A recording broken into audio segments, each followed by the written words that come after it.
Bible ईर्ष्या के बारे में क्या कहती है? जब हम शब्द ईर्ष्या का उपयोग करते हैं तब हम इसे भावार्थ में उपयोग करते हैं कि किसी ऐसे व्यक्ति के प्रति ईर्ष्या की जा रही है जिसके पास ऐसा कुछ है जो हमारे पास नहीं है।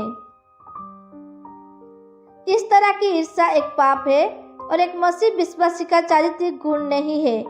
इसकी अपेक्षा यह दिखाता है कि हम अभी भी अपनी स्वयं की इच्छाओं के द्वारा नियंत्रित है। प्रथम कोरिन्थियों 3:3।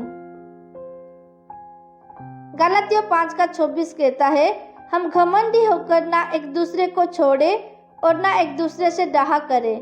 बाइबल हमें बताती है कि हमारे पास ऐसा सिद्ध विश्वास होना चाहिए जैसा कि परमेश्वर के पास हमारे लिए है। प्रेम धीरजबंद है और कृपालु है। प्रेम डाहा नहीं करता, प्रेम अपनी बढ़ाई नहीं करता और फूलता नहीं, वो अनरीति नहीं चलता, वो अपनी भलाई नहीं चाहता, झुंझलाता नहीं, बुरा नहीं मानता। प्रथम कोरिन्थियों 13:4-5। जितना अधिक हम स्वयं और स्वयं की इच्छाओं के ऊपर ध्यान केंद्रित करते हैं, उतना ही अधिक हमारा ध्यान परमेश्वर के ऊपर केंद्रित होने में कम होता चला जाता है। जब हम सत्य के प्रति हमारे हृदय को कठोर कर लेते हैं तब हम यीशु की ओर नहीं मुड़ सकते हैं और ना ही उसे हमें चंगा करने देते हैं। मत्ती 13:15। परंतु जब हम स्वयं को पवित्र आत्मा के द्वारा नियंत्रण करने देते हैं तब वो हमारे भीतर उद्धार के फल को उत्पन्न करता है, जो कि प्रेम, आनंद, शांति, धीरज, कृपा, भलाई, विश्वास, नम्रता और स्वयं है। गलातियों 5:22-23। किसी से ईर्ष्या करना ये संकेत देता है कि हम उन बातों से संतुष्ट नहीं हैं जिन्हें परमेश्वर ने हमें दिया है।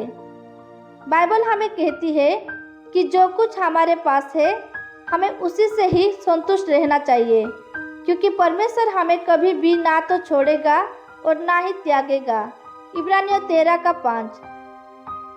ईर्ष्या पर जय पाने के लिए हमें और स्वयं के जैसे कम और यीशु के जैसे अधिक का अधिक बनने का प्रयास करने की आवश्यकता है।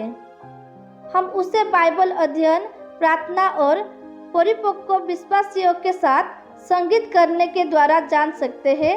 जब हम ये सीखते हैं कि किसी स्वयं की अपेक्षा अन्यों की सेवा करनी चाहिए, हमारे हृदय में परिवर्तन आना आरंभ हो जाएगा। इस संसार के सदृश ना बनो, परंतु तुम्हारे मन के नए हो जाने से तुम्हारा चाल चलन भी बदलता जाए, जिससे तुम परमेश्वर की भली और भावती और सिद्ध इच्छा अनुभव से मालूम करते रहो। रोमियो 12:2। इस वचन से परमेश्वर आपको आशीष दे। आमीन।